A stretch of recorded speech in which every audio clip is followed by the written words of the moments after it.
Hi hello welcome back to your channel. പുതിയ വീഡിയോയിലേക്ക് എല്ലാവർക്കും സ്വാഗതം. അപ്പോൾ രാവിലെ തന്നെ ഒരുങ്ങിയിറങ്ങി നിൽക്കുന്നത് പുറത്തോട്ട് പോകാനാട്ടോ. കുറച്ച് ഷോപ്പിങ്ങും കാര്യങ്ങളൊക്കെ ഉണ്ട്. അങ്ങനെ നമ്മുടെ യാത്ര ആരംഭിച്ചേട്ടോ. ഇവിടെ ഉണ്ടല്ലോ തലേ ദിവസം തൊട്ടേ നല്ല മഴയാട്ടോ. അതിപ്പോഴും ഒരു മാറ്റവും ഇല്ല. രാവിലെയും നല്ല മഴയായിരുന്നു. നോമ്പായിട്ട് നല്ല ക്ലൈമറ്റാട്ടോ. ഈ കടുത്ത ചൂടിൽ നിന്ന് പെട്ടെന്ന് മഴ വന്നപ്പോൾ നല്ല ആശ്വാസമുണ്ട്. നമ്മൾ ആദ്യം പോയത് മലക്കറി കടയിലോട്ട്. അവിടെ നിന്ന് കുറച്ച് സാധനം വാങ്ങാനുണ്ടായിരുന്നു. ഇവിടെ നല്ല തിരക്കായിരുന്നു കേട്ടോ.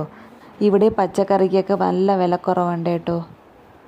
അതിനനുസരിച്ച് നല്ല തിരക്കും ഉണ്ടായിരുന്നു. കുറച്ച് നേരം അവിടെ നിൽക്കേണ്ടി വന്നു.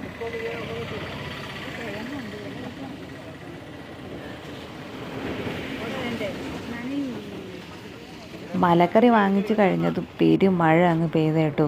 പിന്നെ കുറച്ച് നേരം അവിടെ നിന്നിട്ടാട്ടോ വണ്ടി കയറിയത്. പിന്നെ നമുക്ക് മീൻ വാങ്ങാനുണ്ടായിരുന്നു കേട്ടോ. അങ്ങനെ ഒരു സ്ഥലത്ത് മീൻ കട കണ്ടപ്പോൾ അവിടെ ഇറങ്ങിയതാട്ടോ. മഴ പെയ്തതിൻ്റെ എഫക്റ്റാണ് ഈ റോഡ് മുഴുവനും കാണുന്നത്. ഇടയ്ക്കിടയ്ക്ക് ഇങ്ങനെ ഇറങ്ങിയിട്ട് ഈ ചെളിയും ചവിട്ടി വണ്ടി കയറുന്ന കാര്യം ഓർക്കുമ്പോഴാട്ടോ ഒരു പാട്.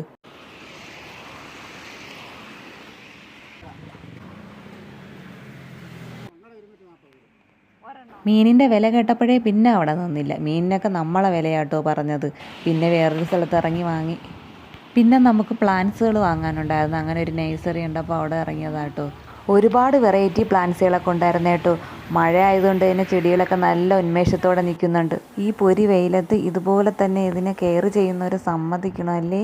മഴയൊക്കെ പെയ്ത് ഇലയുടെ പൊടിയൊക്കെ മാറിയപ്പോൾ എല്ലാം നല്ല ഗ്ലേസ് ആയിട്ടുണ്ട്. ഇതൊക്കെ ഇങ്ങനെ കാച്ചു കിടക്കുന്നതും ഇങ്ങനെ നിൽക്കുന്നതൊക്കെ കാണുമ്പോൾ തന്നെ കണ്ണിനും മനസ്സിനൊക്കെ ഒരു സുഖം തന്നെയാണ്.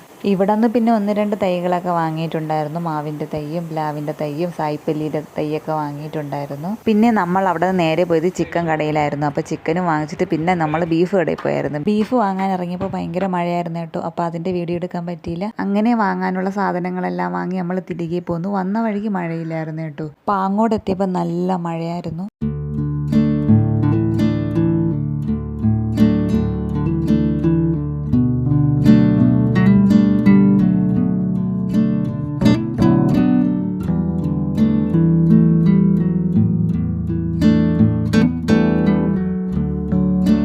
വീടെത്തിയപ്പോൾ തന്നെ 2:30 മണിയായിട്ടുണ്ടായിരുന്നു. കൊണ്ടുവന്ന സാധനങ്ങളെല്ലാം സ്ലാവിൻ്റെ മണ്ടയിൽ നിരത്തി വെച്ചേക്കണേ ഉള്ളൂ. ഇതെല്ലാം പറക്കി വെച്ചിട്ട് വേണം ഇനി അടുത്ത പണിയിലോട്ട് തുടങ്ങാൻ. വൈകിട്ട് ഇനി കാപ്പി ഉണ്ടാക്കാമെന്ന് വെച്ചു. അപ്പോൾ ബെറോട്ട ഉണ്ടാക്കാനുള്ള പ്ലാനിങ്ങിലാണ് ഉമ്മ. ബെറോട്ട ഉമ്മ അടിച്ച് പരത്തി എടുക്കുന്ന നേരം കൊണ്ട് ഞാൻ ചിക്കന് വേണ്ടിയുള്ള സാധനങ്ങളെല്ലാം കട്ട് ചെയ്ത് വെക്കുന്നുണ്ട്. ചിക്കൻ കറി വെക്കുന്നത് ഉമ്മാരെ പണിയാട്ടോ.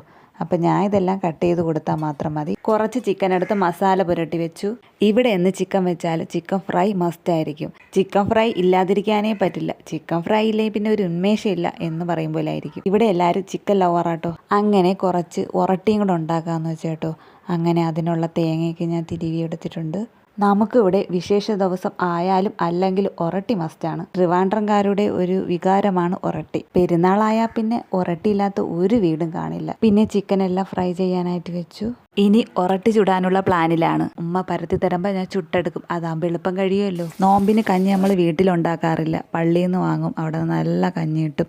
ഇത്രയും നല്ല കഞ്ഞി കിട്ടുമ്പോൾ എന്തിനാണ് നമ്മൾ വെറുതെ ഉണ്ടാക്കി സമയം കളയണം. ചിക്കൻ കറിയും ചിക്കൻ ഫ്രൈയും ഒറട്ടിയൊക്കെ വെന്തുകൊണ്ടിരിക്കുകയാണ്. അതിൻ്റെ ഇടയ്ക്ക് ഞാൻ പോയി ഫ്രൂട്ട്സ് ഒക്കെ ഒന്ന് കട്ട് ചെയ്ത് വെക്കാന്ന് വെച്ചു. ഒടുവിൽ ബെറോട്ടയുടെ പണിയൊക്കെ തുടങ്ങി. ഉമ്മയുടെ സ്റ്റൈലിൽ തന്നെ ബെറോട്ടയൊക്കെ ഉണ്ടാക്കുന്നുണ്ട്. ചായക്കുള്ളതെല്ലാം അടുപ്പിലൊക്കെ ആക്കി. ഇപ്പോഴും പുറത്ത് നല്ല മഴയാട്ടോ. അപ്പോൾ ഫുഡെല്ലാം ഒരുവിധമൊക്കെ ആയിട്ടുണ്ട്. ഇനി എല്ലാം ടേബിളിൽ കൊണ്ടുപോയി സെറ്റ് ചെയ്യണം. ആ ഒരു പണിയും കൂടെ ഉണ്ട്. നോമ്പ് തുറക്കാനായിട്ട് ഫ്രൂട്ട്സ് പിന്നെ ജ്യൂസൊന്നും ഉണ്ടാക്കിയില്ല, ടൈം കിട്ടാത്തതുകൊണ്ട്. പിന്നെ നോമ്പ് കഞ്ഞിയുണ്ട്. പിന്നെ നല്ല തണുത്ത പച്ചവെള്ളമുണ്ട്. കഞ്ഞി കുറച്ചും കൂടെ പാത്രത്തിരിപ്പുണ്ട്.